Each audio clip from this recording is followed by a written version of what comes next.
you're there at a wedding of a guy you've taught since before high school, right? And like the guys like the Bobby Wyatts that every Christmas still comes by my house and sits and has a rum drink with me on the porch or on the couch. Like those are the cool things that nobody sees. Hey folks, Captain Juice here. If you want to catch a tarpon, come see me with Shadowcaster Charters. If you want to get better at golf, which we all do, follow the Dew Sweeper at DewsweeperTV. All right, so joining me here now on the tour coach is my good friend and one of my lifelong mentors. I didn't even bring up Brian Kelly in the firing yesterday. We got all kinds of football we could talk. Oh my God, it's unbelievable, right? I mean, Smiley and I were texting yesterday a little bit. I mean, oh my gosh, crazy. So I'm doing better than him. I can tell you that. Right? Well, no.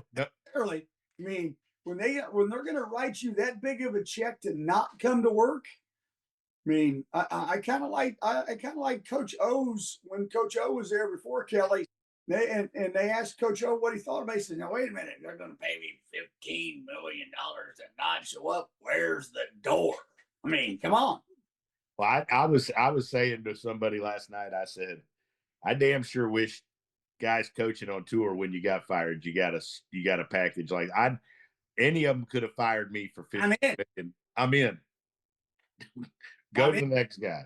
Anyways, Mark Wood, one of the great teachers in the game, my lifelong friend and mentor. And I took my first golf lesson from him when I was 17. So 54 minus 17 is 37 years ago.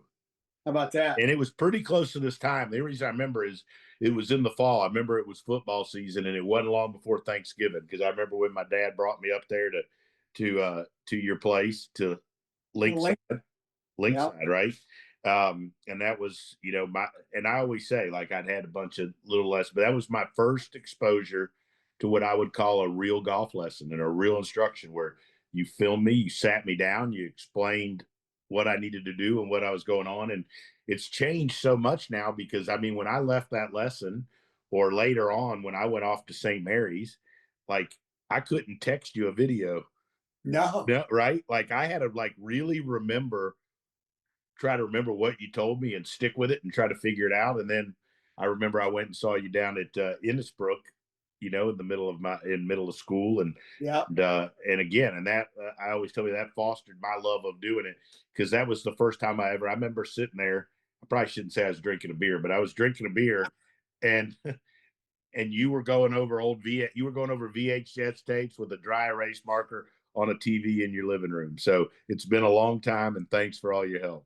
And that's it's crazy. But I mean, those are the best times. Things that I'll remember all the time. I had it the other day. There's a member at Carmel Country Club. I mean, I've known him since he was 8 years old. I mean, Mason Petty, and I mean, it's crazy, right? To watch him, he turns into a nice high school player, then he plays in college, he plays professionally. I mean, and he is a dear friend of mine. So, I mean, golf has afforded both of us a luxury of spending a bunch of time around some really, really neat people, and it's for sure changed our lives.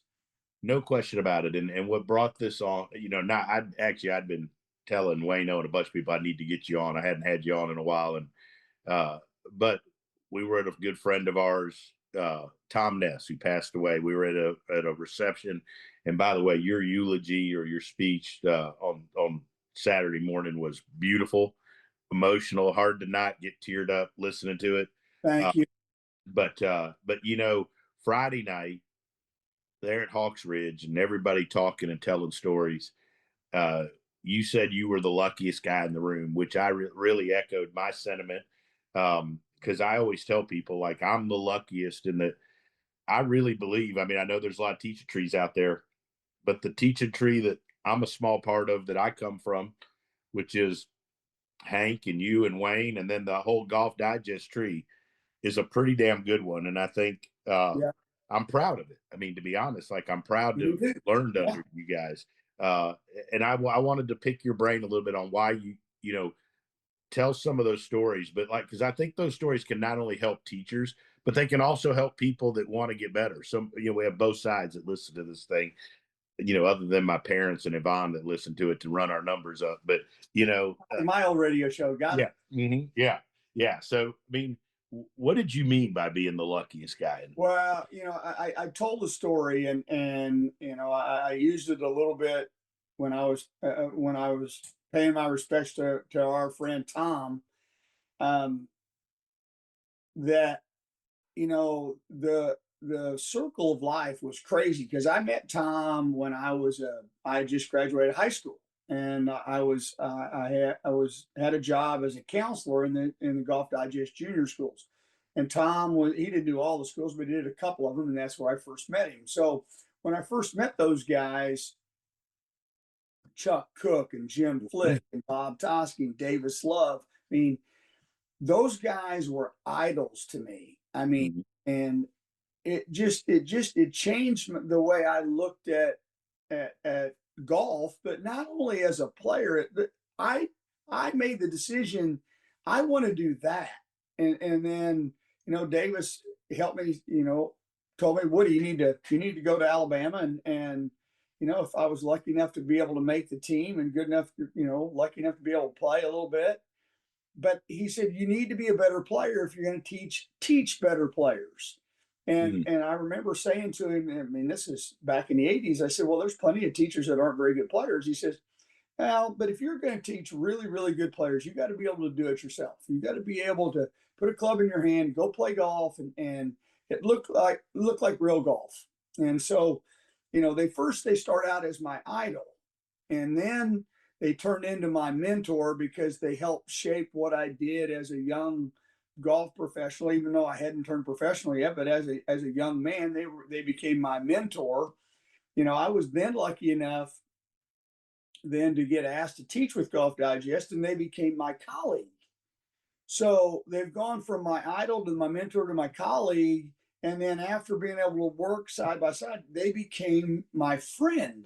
And I mean, the stories and the life lessons that they shared with me, because I was the young guy on the staff, it was amazing. And so to listen to you tell that story, and I mean, I meet you as a high school player, and you go on to play college golf and become a really nice teacher, and very famous teacher. You've done unbelievable. What you've done is spectacular.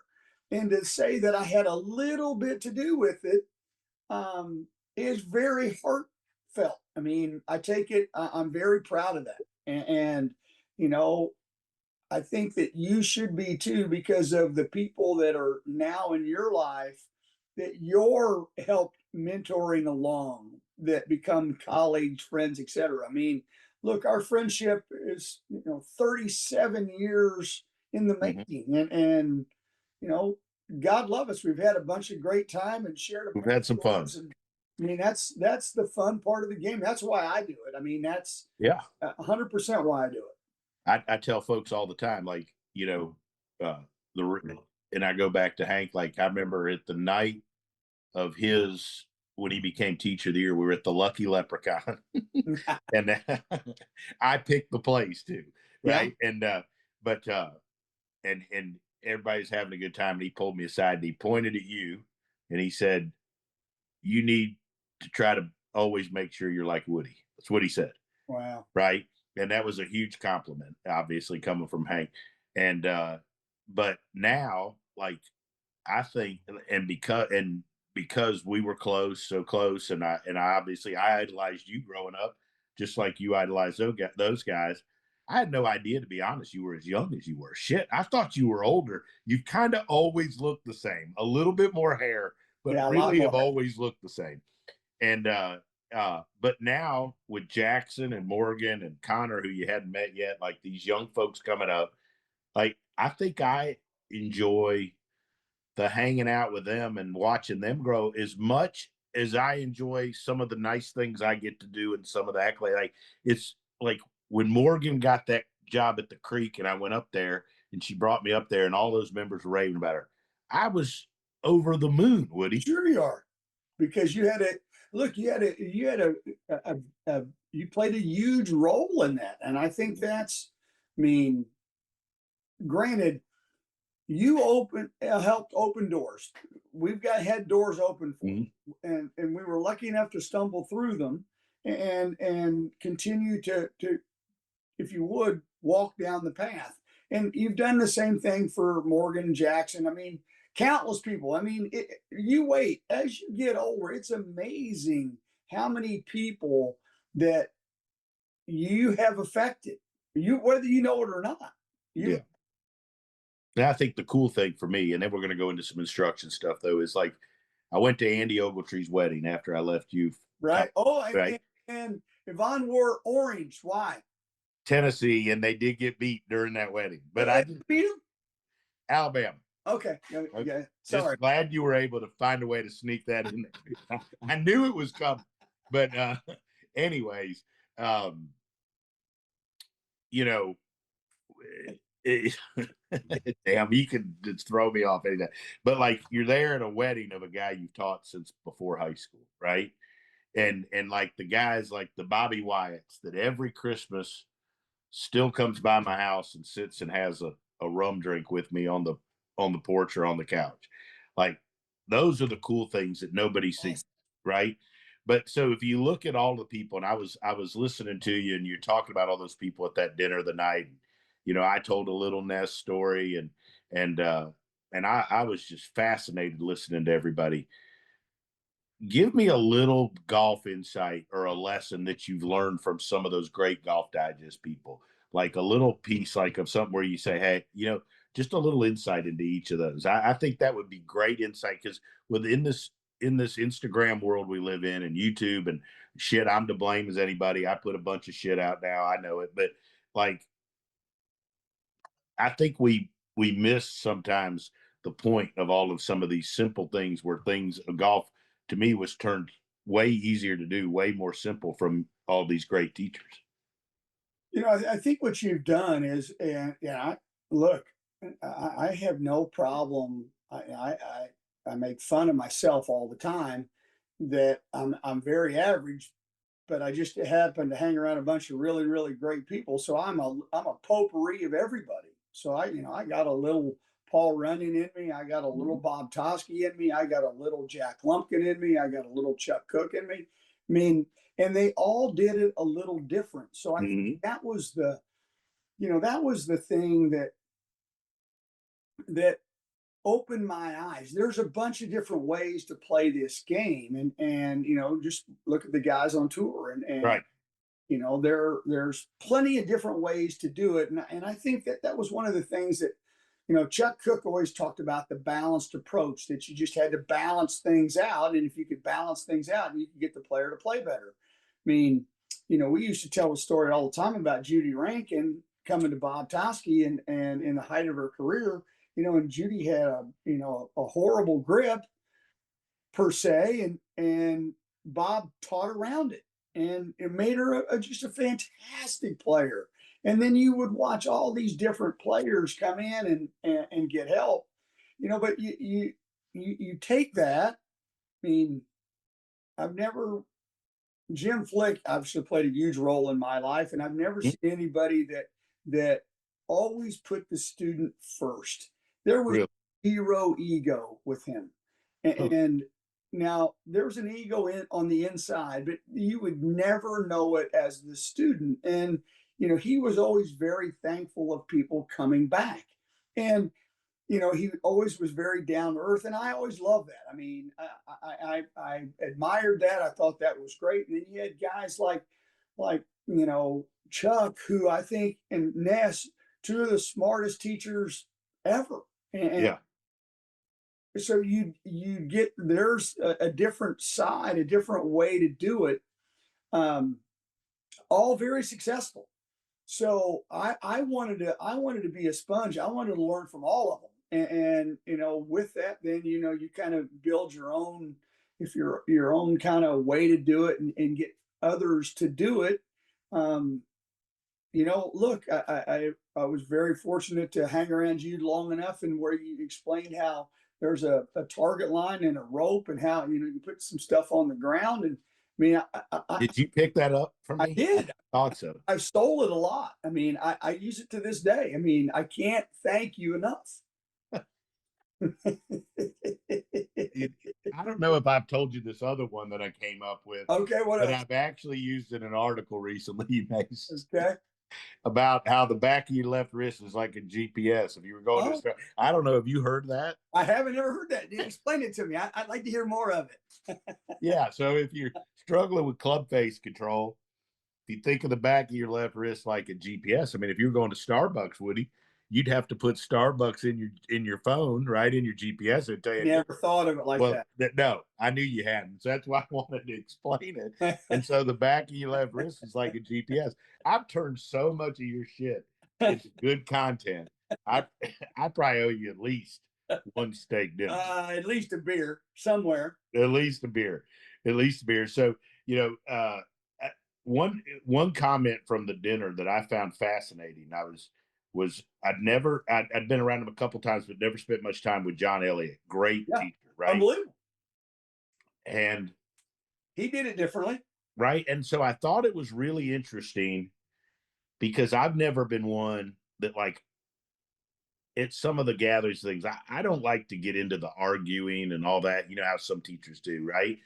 And when he said he started talking about the old digest meetings and how he didn't argue, he just sat there and listened Yeah. and figured he could take something from each person that might one day help him with the guy in front of him, right? And like I wrote that in my phone. I was like, man, that was like to me because like you know, I've been to these things and we go to these coaching summits, and I'm not even going to name the people, but like it's like a pissing contest to prove who's smarter, right? Or who's got different maybe. Like I just want to go talk to people that love what they're doing and try to learn something that might help me with, might be a tour pro, it might be a 15 or 18 handicapper, it doesn't matter. I thought Doesn't that matter. was a brilliant, brilliant piece of information from him. Yeah. And you know, look, John was such, I mean, he was a wonderful player. Right. And, you know, competed at the highest level, played a little on tour. And I mean, and he was able to help really good players, loved hanging out with him because he was a really good player. And, you know, he was always very, very simple and, you know, could get players to play better. And that shit, that's at the end of the day, that's all we're trying to do is get them to play better. What Mm-hmm. button do you got to push to get this guy to play better? Um, and it's not always the same button, right? And you got to be able to, you got to have multiple ways to try to get the same thing done. And it's interesting. A guy said this to me the other day. I was teaching, and he's like, you know, you've said this, and I don't know what I said. He says, you've said that hundreds of times, but I've never heard you. I Wow. now get it. I now get why that matters to you so much. And it was interesting. He's like, you know, look, there's times that I wasn't ready to listen. I heard it, but I wasn't ready to listen. That's awesome right there. So, That's good stuff. you know, that's the stuff that you keep sharing what you're sharing with the young teachers and you know, they I do the same thing. I think they get themselves worked up into a rabbit hole that there's only one way to do something and everybody's got to do it the same way. And, you know, and look, I have a hard time, you know, the information is very, very good. Mhm. I get it, but Yeah. how applicable is it? Right. Mhm. And I use an analogy people all the time. I'm like, look, pal, you're sitting in physics class. You can't add yet. You don't deserve to be in physics. Okay. Go figure out how to add. Okay. Then we'll take you in, and then we'll take you into geometry. Then you'll go in, then you're going to go into algebra, and then you're going to go into physics. But you're not going to just start at physics. Right. You're not good enough yet. And it's not that you won't be, but you're trying to do stuff you can't do yet. I remember I went to Hank one time asking him something. I can't remember what it was, but I was trying to figure something out. And I asked him and he said, you need to quit trying. I said, so if X happens, that means I can do Y with the person, right? You know, you could see me doing that, right? I'm like, so that, right? Wholeheartedly. Oh, yeah. So, Hank, so if I, and he said, you need to quit trying to memorize the answers to the test questions.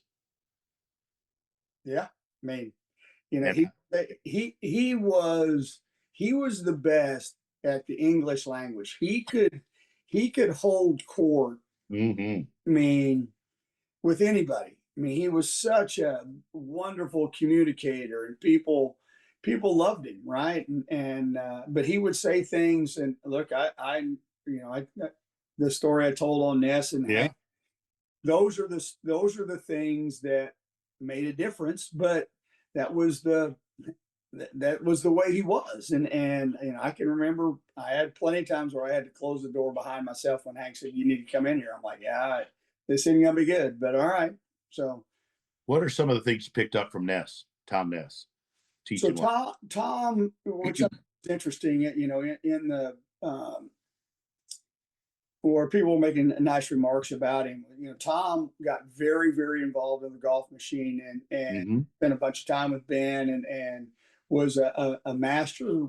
I guess they call it a master instructor for the golf machine, and so Tom was, and he loved sharing. So, you know, he helped me understand the golf machine better, and how to apply some of the information that was in there. So he could take it. He could take a very, very complex issue and dumb it down. So, you know, just like loading patterns. Where do you want to snap load? Do you want to float load? I mean, how are you gonna load the gun? And it was interesting when Tom would explain it, because he had the ability to dumb it down so even knuckleheads like me could understand it. Um, but he loved learning. I mean, he was so he loved it. Had more fun than anybody, and you know, so when you'd have a question, or you'd have a situation that you didn't really understand very well, he would love to help you come in and understand. I had him plenty of times. He came to the academy when I first opened it at Grand Oaks in the late '90s. He came and helped all my instructors, and he spent 2 or 3 days. I did that 2 or 3 times. He would come in. I love, and you've done it too. I loved having teachers come in and share their knowledge, how they do things. And I think it's a wonderful way to learn, and I wish more of the young teachers would do more of that. Same thing. I went to Hank one time. We have a young teacher working for us, Connor, who did very similar. But I called him and I said, Hank, I bought the golf machine book. And he said, you need to throw it away. And I said, why? He goes, and I'll never forget, he goes, you're not smart enough right now to deal with it. I mean, And he said, it's going to mess you up with your students. He said, put it in a drawer. I said, okay. So I did. Then about 6, 8 months later, he was down there at Sandestin, and you know, I'd obviously already. This was after I think I had gone, and you know, I'd met Ness and all that. And one day he told me, he goes, if you want to learn the golf machine, he said, just go spend some time with him. Then you'll learn it, but you'll learn it in a way you can apply it to people. right? Yeah, I thought that was like the great thing, and Tom was such a great resource for me, which I still do these things. Obviously, you know, he's passed, but like I could send him videos. If I 100%. sent him 1,000 videos of Bobby Wyatt over the years, right? And he would tell me, he would just send you back 2, 3 words of what he thought, What he liked, what he didn't like. right? And he'd be like, if he wants to hit a draw, this is the matchup you wanted. If he wants to hit a fade, this is blah blah blah. Like, but I think that's a part of teaching that, you know, everybody's kind of out there on their own islands now. I've always tried to do, and I mean, I'm not embarrassed by it. Like I've sent you 4 trillion videos over the years, right? Wayne, 100%, right? you know, everybody, right? And like now, I think I have a small group that I trust. I'm not just going to send it to anybody, but That's right. but you know, people that you could trust that'll give you their opinion. I think that's healthy for a teacher. And if I was a player, I would want that. I'd want my teacher bouncing things 100%. off of people that are good, trying to figure out how to help. So a perfect example is one of your students, and you couldn't be more proud of him, and I couldn't be more proud of him, is Emilio Gonzalez. Right. So Emilio lives here in Charlotte, Yep. and I mean, I've got him helped him get hooked up. He's out at Charlotte Country Club, part of their tour. Hopefully, he doesn't have to be hopeful anymore. He's got a tour card. He finished third on the Corn Ferry Tour. But Emilio come out and practice, and I want to watch. I want to watch him practice. And while he's practicing, I would sit there and ask him, "What's Tony got you working on?" He's got me working on this, and why? This is why. And how often do you do it? I do it every day. He wants me to do this 15 minutes. He wants me to do this twice a week or whatever. How bad did I mess him up? How bad did I? No, pal, you can't that kid. It's amazing how you've changed the kid's life. You met him when he was a college player, right?